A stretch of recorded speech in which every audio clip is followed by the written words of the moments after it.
예, 우리가 명절을 지내고 있는데요.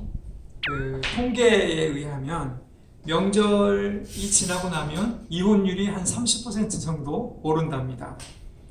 왜 그러냐 하면 참고 참다가 명절에 이제 터지는 거죠. 그래서 특별히 이제 부부 간의 갈등이 이 가족들이 모였을 때 이게 이렇게 터져 나오면서 이혼율이 많이 증가한다고 합니다. 제가 그 뉴스를 이렇게 보면서요, 매해마다 증가하고 있다고 하는데 우리가 신앙생활하는 것도 이런 게 아닌가 하는 그런 생각이 들어요. 여러분 어떻게 생각하십니까? 예수님을 믿는다는 것이 마치 억지로 뭔가를 지켜야 되는데 뭔가 계속 해라 하고 성경의 말씀, 목사님의 말씀, 설교 등등이 잔소리로 계속 들리다가 그걸 내가 하지 못하는 어떤 그런 것 가운데 막 쌓였다가 뭔가 내가 하고 싶은 것을 못하게 할 때 갈등이 막 폭발해서 막 이렇게 돼갖고 뭐 예수를 안 믿는다든지 아니면 떠난다든지 세상에 빠진다든지 그렇게 되고 있는 그런 모습은 아닌가. 예. 그러니까 하나님과의 우리의 관계가 언약 관계라고 하잖아요. 구약이나 신약의 용어로 보면 이 언약 관계의 가장 큰 비유는 이 결혼 관계입니다.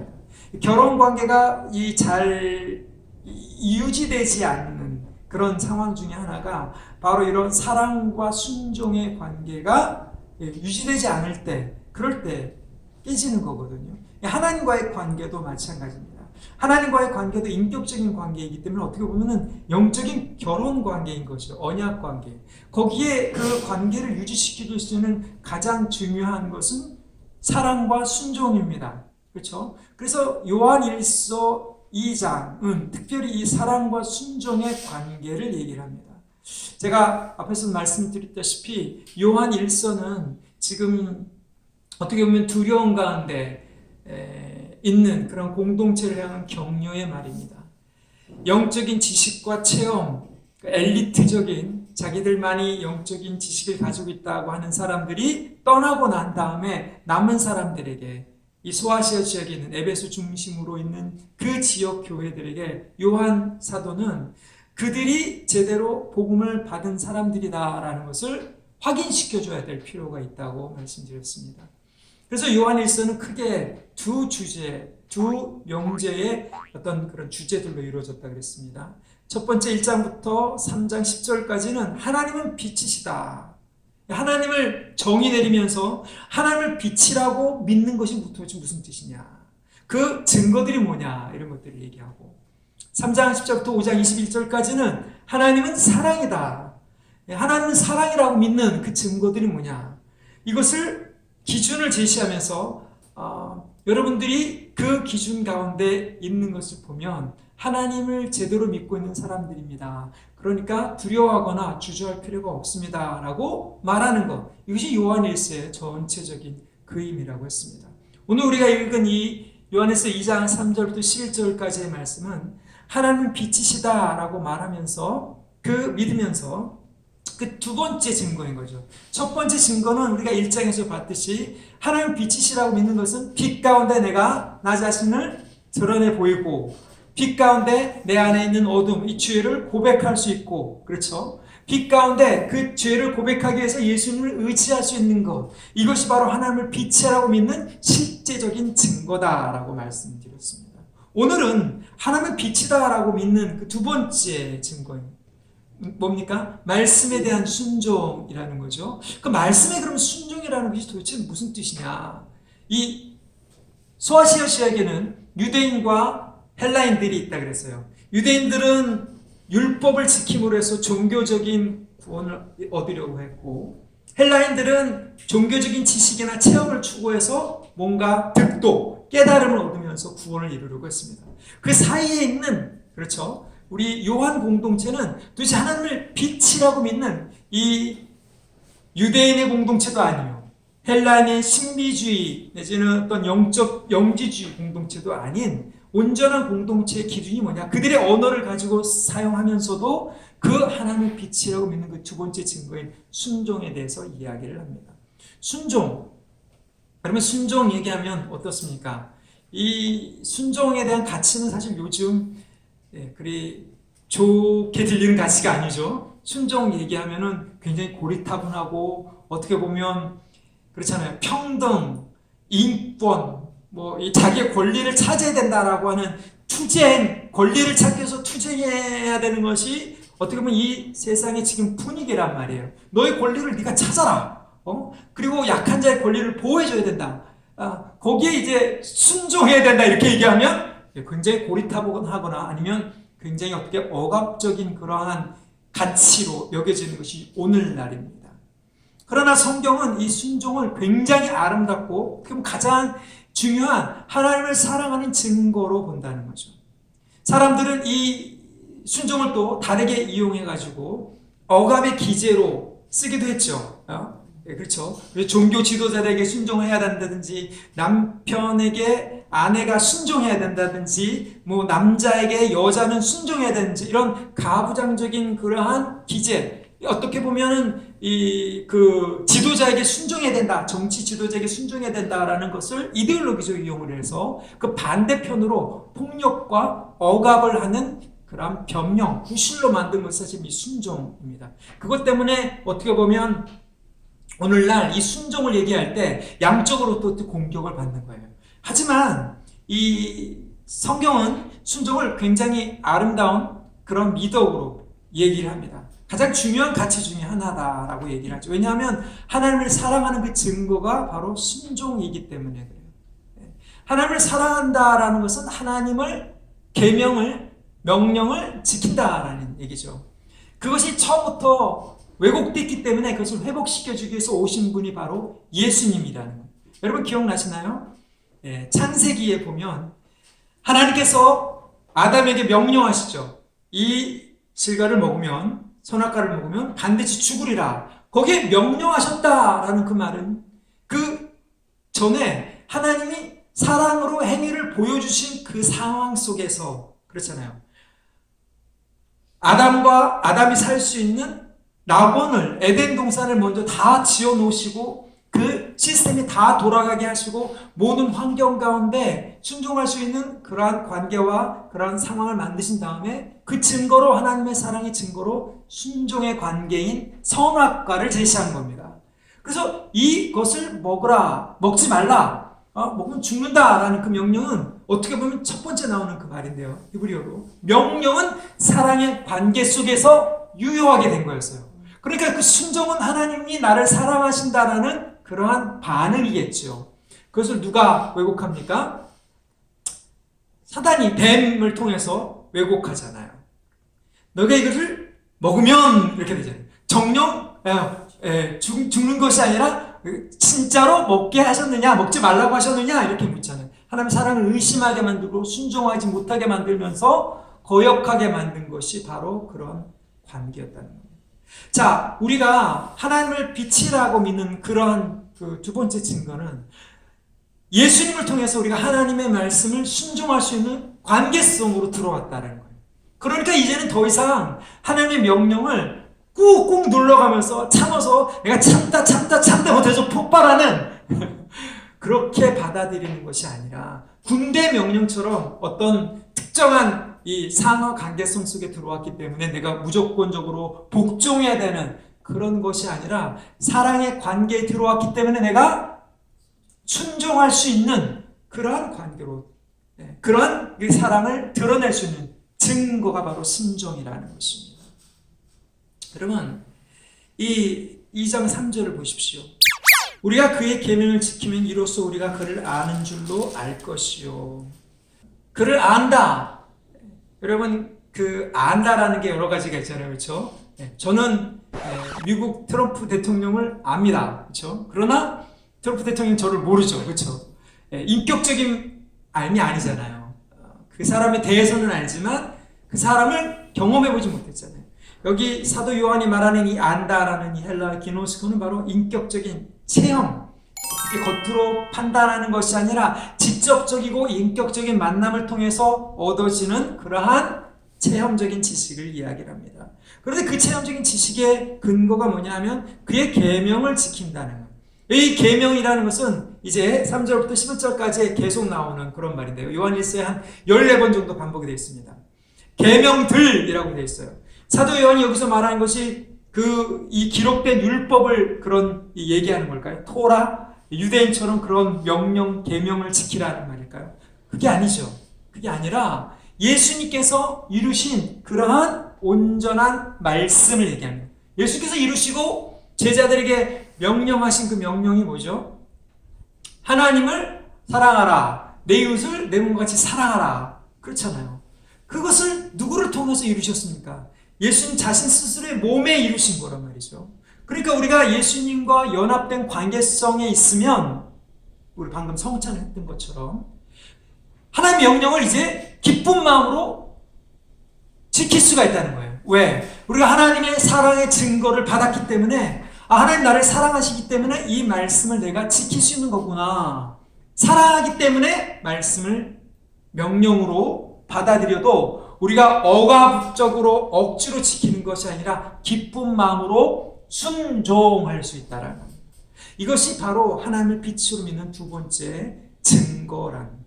우리가 하나님과의 관계성 속에 거리낌이 없이 됐기 때문에 하나님의 말씀을 온전히 지킬 수 있게 되었다.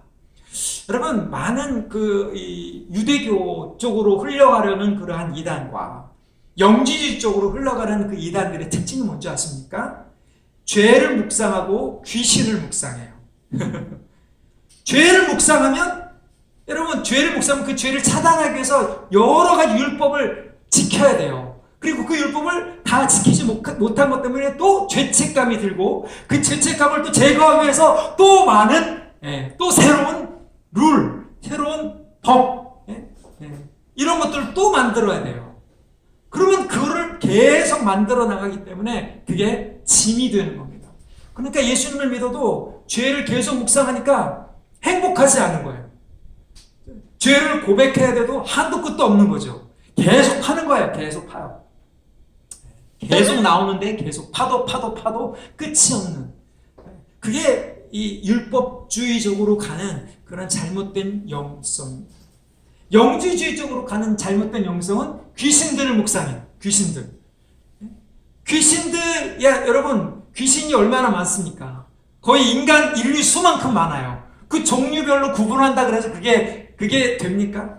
그럴 필요가 없다는 거죠. 오히려 귀신을 묵상할수록 귀신이 들어오는 거죠. 귀신이 영향력을 받는 거예요. 성령 안에서 하나님의 영 안에서 하나님을 닮아가려는 그러한 영향력인 이 말씀을 묵상해도 모자라는 시간에 귀신들을 묵상하고 있으니 얼마나 그것이 더 영적이고 뭔가 좀 이 지식이 있어 보이고 뭔가 좀 체험이 있어 보이는 그러한 그것들 때문에 그쪽으로 흘러간단 말이죠. 요한일서에서 말하고 있는 하나님을 안다라는 지식은 율법을 아는 그런 지식이 아니에요. 그렇죠? 종교적인 어떤 그런 깨끗함을 요구하는 게 아니죠. 영적인 지식, 귀신의 세계, 무당같이 뭔가 영을 접촉하고 뭔가 민감해질 수 있는 그런 세계를 아는 것이 아니라 하나님의 말씀, 기록된 말씀뿐만 아니라 그걸 중심으로 해서 하나님의 말씀이 사실은 온 세상에 보이는 것을 아는 겁니다.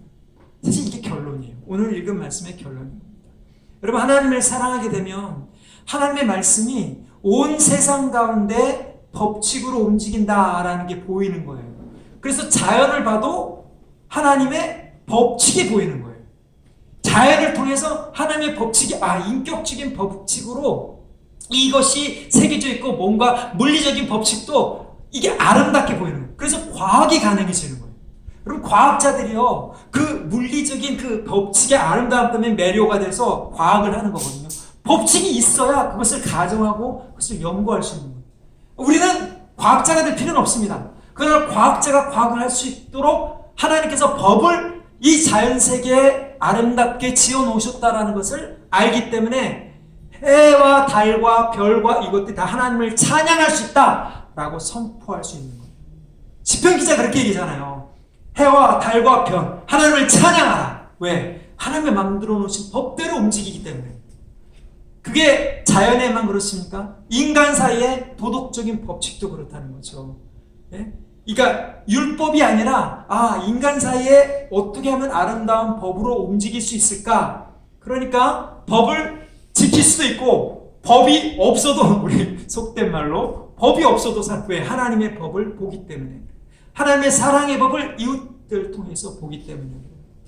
하나님을 사랑하는 법을 이 말씀의 법을 통해서도 또 알 수가 있는. 그러니까 이것이 일관되는 겁니다. 성경에 나오는 이 법이 사랑의 법으로 읽혀지면 이웃 간의 관계성 속에서의 법도 사랑의 법으로 읽혀지고, 우리가 살고 있는 이 세상도 하나님의 사랑으로 지으셨구나, 이걸 깨닫게 되는 거예요. 그러면 이게 행복한 삶인 거예요. 그리고 내가 하나님이 그렇게 법으로 제정을 넣으셨기 때문에 그 법에 따라서 살아야겠구나 하는 마음이 드는, 이게 바로 순종인 것입니다. 그 증거들을 얘기하는 겁니다. 자, 그래서 그 계명을 지키면 우리가 그를 아는 줄로 안다. 그러나 4절에 보면 어둠 가운데 걷는 위선적인 삶이 나옵니다. 그를 아노라 하고, 여기 4절 그의 안에 산다고 하는 자, 9절 빛 가운데 있다고 하는 자, 누굽니까?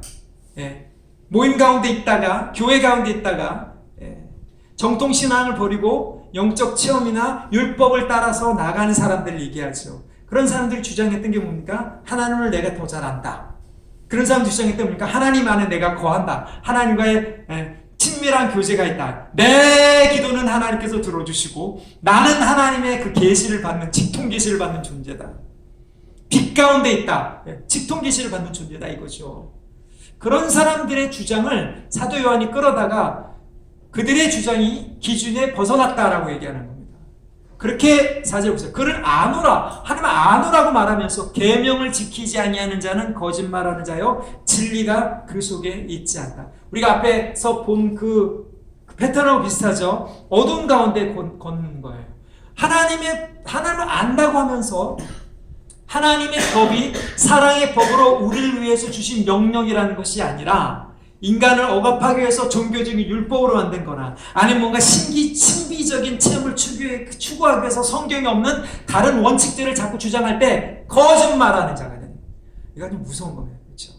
진리가 그 속에 있지 않게 되는 거예요. 진리가 그 속에 있지 않게 되는 거예요. 자, 그래서 거기 보십시오. 5절에 보십시오. 누군지 그의 말씀을 지키는 자는 하나님의 뭐가요? 사랑이 참으로 그 속에 온전하게 되었나니. 말씀을 지키는 자는 하나님의 뭐가? 사랑이 온전하게 되었다. 이게 좀 신비한 말 같습니까? 그렇지 않죠. 사랑의 관계이기 때문에 온전하다. 여기 헬라어 말은 텔레오라는 그런 말은요, 성숙해진다 이 말이에요. 자라난다 이 말이죠.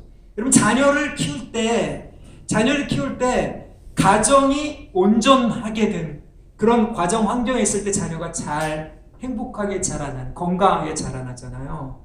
그 사랑의 관계에 있지 않은 그러한 아이들은 굉장히 병도 잘 걸리고 연약해지고 육체적인 건강뿐만 아니라 정신적인 건강까지도 침해를 받습니다. 그게 온전하게 되지 않은 거라고 보통 얘기를 하죠. 그렇죠. 그래서 그들을 도와주고 그들을 보호해줘야 되는 필요가 있는 거예요. 그들의 사랑의 관계성 속에 들어오게 해줘야 되는 겁니다. 그러나 우리는 어떻게 됐습니까? 하나님의 사랑의 관계성 속에 들어왔기 때문에 그의 말씀을 지킬 때 어떻게 된다고요? 이 영이 자라나는 거예요. 우리가 육이 자라나듯이 말씀을 순종할 때 그 말씀이 우리한테 피가 되고 살이 되면서 성장, 성숙, 여기 보면 온전하게 되는 겁니다. 왜? 하나님의 사랑이 우리 속에서 온전하게 만들기 때문에 그렇습니다. 이로써 우리가 그의 안에 어떻게 한다고요? 있는 줄을 아노라. 이해가 되시죠? 그러니까 하나님의 말씀을 순종하는 것은 하나님과의 사랑의 관계의 증거이구나. 내가 하나님의 사랑을 받았다는 증거고, 내가 하나님의 사랑이 온 세상에 지금 묻혀있다, 비춰지고 있다는 것이 증거구나. 내가 하나님을 사랑한다는 것 그 자체는 율법적인 어떤 억압과 종교적인 의무가 아니라, 물론 그럴 수가 있겠죠. 이거는 자발적인 것이구나. 이제는 더 이상 내가 어떤 죄를 저지르지 않기 위해서 뭔가 죄를 자꾸 묵상하고 귀신의 영향을 받지 않기 위해서 귀신을 자꾸 묵상하는 그런 존재가 아니라 하나님의 사랑을 받았기 때문에 마음껏 하나님께 순종할 수 있는 그러한 존재구나. 그런 관계이구나. 제가 그랬잖아요. 죄는 바로 내가 그러한 존재이고 나와 하나님은 그런 관계다라는 것을 침해하려고 할 때 그게 죄인 거예요. 주의 기준은. 그거를 왜곡하려고 할 때 여기 사도 바울이 말한 것처럼 거짓말과 진리가 그 속에 있지 않게 되는 것입니다. 두 번째, 하나님의 빛이라 믿는 증거는 순종인데 그 두 번째 측면은 옛 계명과 새 계명을 이루는 것입니다. 6절부터 8절까지 말씀이죠. 자, 두 번째 주장을 봅시다. 그의 안에 산다고 하는 자. 여기 산다라는 말은 이 헬라 말로 메노라는 요한 사도의 아주 독특한 중요한 표현입니다. 거한다. 여러분 거한다라는 말 많이 들어보셨죠? 예, 요즘은 잘 안 쓰는 한국말이죠. 거한다. 이 머무르다 이 말인데 여기 뭐 산다라고 이렇게 표현했지만 어디 우리가 여행 갔을 때 호텔에 가면 머무르잖아요. 잠시 체류한다. 그냥 머무르는 것이 아니라 이렇게 편안하게 지낼 수 있는 그러한 상태를 얘기하는 것이 메노, 이 산다라는 것입니다. 그냥 잠깐 방문하는 것이 아니죠. 편안하게 지낼 수 있는, 계속 지낼 수 있는 그러한 상태.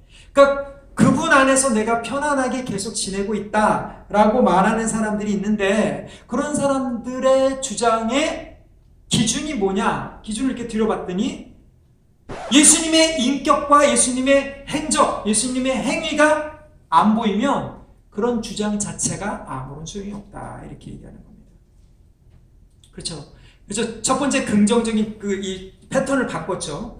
이 2장부터는 진짜를 얘기하고 이제 거짓 주장을 얘기하는 거죠. 그러면서 거기 보십시오. 그의 행하시는 대로 자기도 행할지니라. 그가 누구예요? 예수님이죠. 온 하나님이죠. 그분이 행하시는 대로 자기가 행동한다. 저는 예전에는 어렸을 때는 제가 한참 세계관, 기독교 세계관 이런 거에 빠져 있을 때는 바른 신념이 바른 행동을 낳고 그것이 바른 인격을 낳는다라고 믿었어요. 그래서 바른 신념을 이렇게 세워주기 위해서 어떤 올바른 교리가 중요합니다. 올바른 세계관, 올바른 관점을 제시하는 것에 굉장히 애를 많이 썼어요. 근데 제가 한 20년, 30년 이렇게 사역을 하다 보니까 반드시 그런 게 아니다라는 그 깨달음이 왔어요. 반드시 왜 바른 신념과 바른 것들을 깨닫는데도 불구하고 바른 행동이 나오지 않을까? 성품이 만들어지지 않을까? 제가 어떤 결론은 뭐냐면 바른 신념이 들어간다고 해서 그 사람이 자기 스스로를 하나님 앞에 온전케 된 사람으로 여기거나 하나님과의 온전한 관계, 계속 유지하는 그런 관계성 속으로 들어가는 건 아니구나. 지식이 바르다고 해서 그 사람의 관계가, 그 사람의 존재, 그 사람의 됨됨이가 제대로 되는 것은 아니구나 하는 것을 깨달았습니다. 물론 중요합니다. 그것이 잘못됐다는 것이 아니라 중요하지만 그것이 반드시 그런 영향을 주는 것이 아니다라고 제가 깨달았어요. 그러면서 여기 보십시오. 그가 행하시는 대로 자기도 행한다. 하나님 아는 지식은 그러니까 지식적인 머리에 지식적으로 바른 신념, 체계, 세계관, 관점을 갖는 것뿐만 아니라 바른 관계에 있어야 된다는 거죠. 거기서 드러나야 된다는 거예요. 그래서 그가 행하시는 대로 그게 아니면 이제 분리가 되는 거죠. 분리가 되는 거죠. 내가 하나님의 안에 산다고 거한다고 하면서 예수님의 성품과 예수님의 인격이 보이지 않는다면 우리가 서로를 그렇게 체크해줘야 되는 거예요.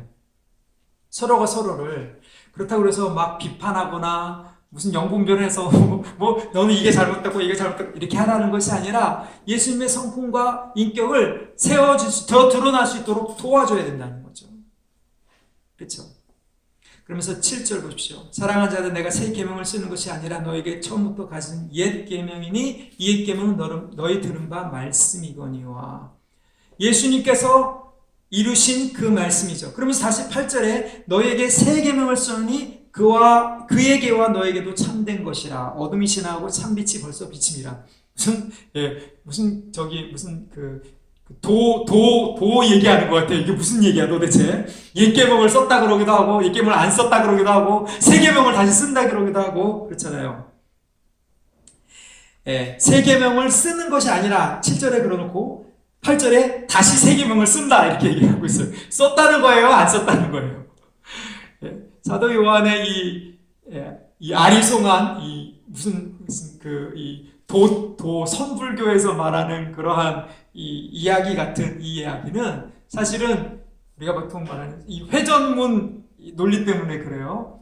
새 계명을 쓰지 않았다라는 그 말은 옛 계명, 그러니까 구약에서 이루어진 모든 그 율법의 핵심인 하나님을 사랑하라 있잖아요. 그리고 내 이웃을 내 몸같이 사랑하라 이 말이죠. 그러니까 너희가 들은 그 말씀 안에, 복음 안에 그것이 다 이루어졌다. 그러니까 다시 구약에 있는 그 율법을, 모세 율법을 가져와서 쓸 필요가 있어요, 없어요? 없죠. 그런 의미에서 새 계명이 아닌 거예요. 옛 계명인 거죠. 예수님 안에 이루어진 것이란 말이죠. 8절에 근데 내가 너에게 새 계명을 쓴다. 그 새 계명은 뭘까 그러면? 그에게와 너에게도 참된 것이라. 무슨 얘기일까요? 간단하게 얘기하자면 구약의 율법에 나와 있는 모든 종교적인 어떤 그런 유대교적인 그런 법칙을 문자적으로 순종하라는 그 말이 아니라 누구에게 참됐다고요? 그에게와 너희에게. 예수님이 다 이루셨기 때문에 예수님 안에 있는 너희에게, 예수님이 이루신 그 예수님 그분 자체 그분에게 참된 것이다 이 말이죠. 그러니까 예수님 안에 있으면 구약의 율법이 완성이 됐기 때문에 우리가 그것을 할 수 있다라는 얘기죠. 그 말씀을 할 수 있다, 순종할 수 있다, 하나님을 사랑할 수 있다, 이웃을 사랑할 수 있다. 이렇게 되면 어떻게 되는 거예요? 새 계명이 됩니다. 옛 계명은 예수님에서 온전히 이루어졌기 때문에 그대로 있고, 이루어진 측면에서 볼 때는 그러니까 다시 쓸 필요는 없고, 모세 율법을. 그러나 옛 계명이 이루어지는 그 상태에서 우리가 그것을 이루려고 할 때는 새 계명이 되는 거죠. 왜? 예수님 안에서 이루어진 법이기 때문에 우리가 실행을 하려고 할 때는 새 계명이 되는 것입니다. 그래서 뭐라고 합니까? 이는 어둠이 지나가고 어떻게 된다고요? 참빛이 이미 비춰졌다. 할렐루야. 여러분 이게 복음입니다. 하나님이 우리를 사랑하셔서 우리로 하나님을 사랑할 수 있게 만드셨고 이웃을 사랑할 수 있게 만드셨다. 그 길을 열어놓으신 분이 누구다? 예수님이다. 여러분 도를 얘기해요. 도. 지하철 가면 도를 아십니까? 이러잖아요. 그 도는 잘못된 도죠. 잘못된 도로에 거기 가면 이제 끊어진 도로예요. 네, 가면 이제 떨어져 죽습니다. 그러나 예수님의 길은, 예수님께서 열어놓으신 이 길은 영원하고 온전한 길이라는 거예요. 그래서 참 빛이 벌써 비춰졌다. 그 길로 우리로 걸어가게 하셨다. 하나님을 사랑할 수 있게 만드셨고 이웃을 사랑할 수 있게 만드셨다. 네. 기록된 말씀을 여러분 우리가 복음으로 받아들였습니다. 그렇죠? 그리고 기록된 말씀을 진리로 살아낼 수 있는 것. 그래서 6절에 그렇게 하는 거예요. 그의 안에 산다고 하는 사람이 그가 행하시는 대로 살아갈 수 있다. 자기도 행한다. 그러나 그것이 보이지 않을 때 어둠 가운데 있는 거죠. 자, 그것이 구체적으로 9절 가운데 9절에서 11절까지 나타납니다. 이게 순종에 관한 이야기입니다. 우리가. 자, 순종에 관한 구체적인 것은 앞에서 죄에 관한 측면으로 하나님과의 관계에 중점을 뒀어요. 하나님 빛이시다라고 얘기할 때. 그런데 이제 두 번째 측면은 하나님 빛이시다고 믿을 때, 그 빛이라고 믿으면서 형제를 미워하는 것은 어둠이다. 이렇게 얘기를 하는 거죠. 구체적으로 나와 있는 거예요. 9절 한번 같이 읽겠습니다. 시작. 빛 가운데 있다면서 그 형제를 미워하는 자는 지금까지 어둠에 있는 자요. 그러면서 10절에 그 형제를 사랑하는 자는 빛 가운데 거하여 자기 속에 거리낌이 없으나. 여러분 이것이 순종의 실제적인 측면이라는 거예요. 왜? 하나님께서 이루신, 예수 안에 이루신 구약과 신약의 핵심 계명은 뭡니까? 하나님을 사랑할 수 있도록 죄를 없애셨잖아요. 죄의 걸림돌을 없애셨고 형제를 사랑할 수 있도록 그 모든 죄를 또 걸림돌을 없애셨단 말이에요. 그래서 그분이 빛이라고 얘기를 하는 거죠. 그래서 형제를 사랑하는 자는 빛 가운데 가요. 자기 속에 뭐가 없다? 거리낌. 여기 이 거리낌이 이 요즘 말로 쓰는 스캔들 아시죠? 스캔들. 스칸달론이라는 헬라어예요. 그러니까 걸림돌이 없다라는 겁니다. 우리가 명절에 가족끼리 모여서 만나면 제가 그러더라고요. 주변 분들이 여기 이제 기도 모임에 오시는 분들이 가족들과 만나는 것이 그렇게 스트레스가 많대요. 왜냐하면 이 가족들끼리 만나면 1년에 한두 번 보는데도 불구하고 자기들이 살던 어떤 그러한 기준과 가치와 이런 친척들끼리 남모르게 비교하는 어떤 그런 것들이 있기 때문에 굉장히 긴장이 된다는 거죠. 예. 그래서 취업을 못한 사람들에게는 그게 긴장이 되는 거예요. 너 언제 취업할래? 결혼을 못한 사람들은 언제 장가갈래? 언제 시집갈래? 예? 그리고 그런 것들 때문에 서로 비교가 되고 서로 어떤 그런, 여러분 이게 거침돌인 거죠, 사실은. 친척끼리 모여도, 가족끼리 모여도 그러한 서로에게 대한 비교와 알게 모르게 흐르는 이런 이상한 그런 기류들이 있다면 그것은 걸림돌이 있다는 증거입니다. 그래서 가족끼리 모여가지고 뉴스 많잖아요. 예. 그 어떤 좋은 그런 모임도 있겠지만 전혀 없다는 것이 아니라 대부분 다 스트레스를 받아서 오는 거죠. 그렇죠? 그래서 스트레스 받아서 오니까 이제 가족끼리 모였다가 명절 이후에 이혼율이 30%가 증가돼야 돼요. 여러분 이게 정상적인 그런 부분들이 아니죠. 거리낌이 있다라는 것. 교회도 마찬가지인 거죠. 여러분 교회에 거리낌이 없다는 것은 우리가 진짜 무슨 인간적인 어떤 형님 아우 이런 것처럼 어떤 그런 끈적끈적한 인간적인 관계를 만드는 것이 아니라 매일 모여서 이렇게 해야 된다는 것이 아니라 뭐예요? 당신과 내가 하나님을 섬기는 데 있어서 내가 당신을 사랑하는 데 있어서 어떤 걸림돌이 없다는, 거친 것이 없다는, 언제든지 당신을 위해서 기도해 줄 수 있고 중보해 줄 수 있고 또 필요하면 나의 재물이나 나의 시간을 내어줄 수 있고. 여러분 시간을 내어주는 것도 굉장한 사역입니다 요즘. 예. 그렇잖아요. 누가 외로우면 같이 있어주는 것, 이거 굉장히 중요한 사역이잖아요. 근데 어떤 특별한 이 사람이 나를 좋아해 주기를 바라거나 나를 인정해 주기를 바라서 하는 것이 아니라 예수님이 사랑하기 때문에 같이 있어주는 것. 여러분 이게 거리낌이 없는 거예요. 어떤 대가를 요구하지 않고 그냥 같이 있어주는 것. 그것이 형제 자매뿐만 아니라 이제 필요한 사람들에게 그러한 자기 어떤 어젠다가 뭐죠? 자기만의 어떤 그런 동기 이런 거 없이 가서 해줄 수 있는 그런 관계. 여러분 이게 바로 거리낌이 없는 관계입니다. 그렇잖아요. 거리낌이 없는 관계.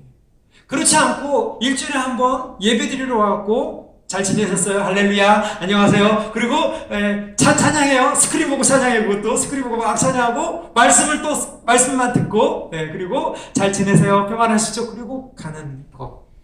여러분 거기에는 표면적으로는 거리낌이 없지요. 왜냐면 거리낌만은 관계가 전혀 없기 때문에. 제가 볼 때는 그렇게 계속 신앙생활을 한다는 것 자체가 굉장히 힘들 것 같아요.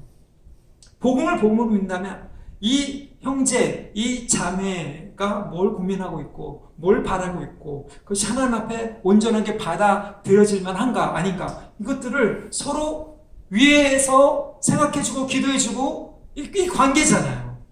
그럼 일주일에 한 번만 만나도 서로 통할 수 있는 거잖아요. 하나님을 향해서 이 사람이 이렇게 가고 있구나. 제가 말씀드렸잖아요.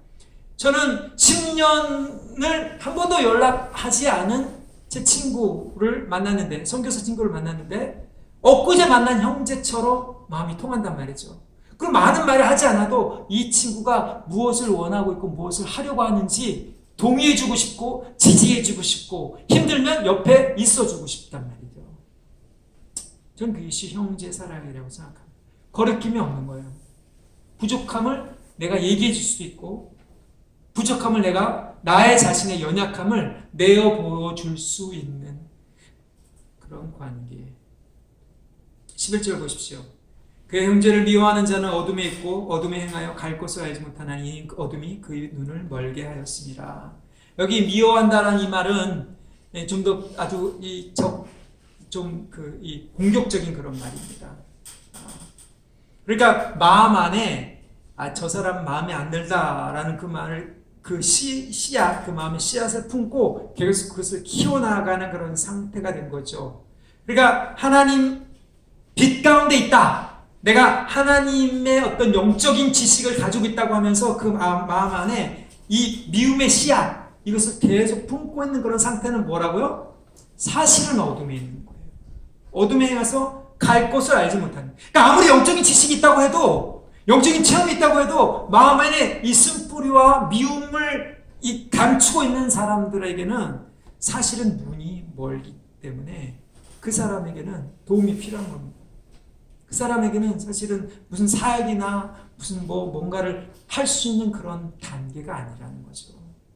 눈이 멀었기 때문에 그래서 계속 딴 길로 가는 거죠. 계속 자기가 원하는 지식과 체험을 추구하는 겁니다. 안에 미움을 감추어도.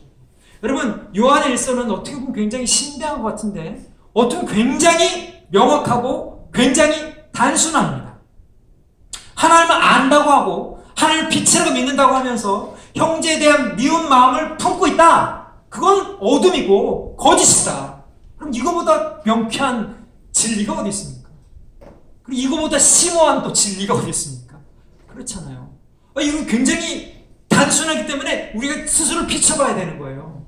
내가 여전히 미움을 품고 있으면서 교회 안에서 형제 자매라는 관계 가운데 미움을 계속해서 키우고 있다. 이거는 사실은 정말 하나님이 미워하시는 거예요.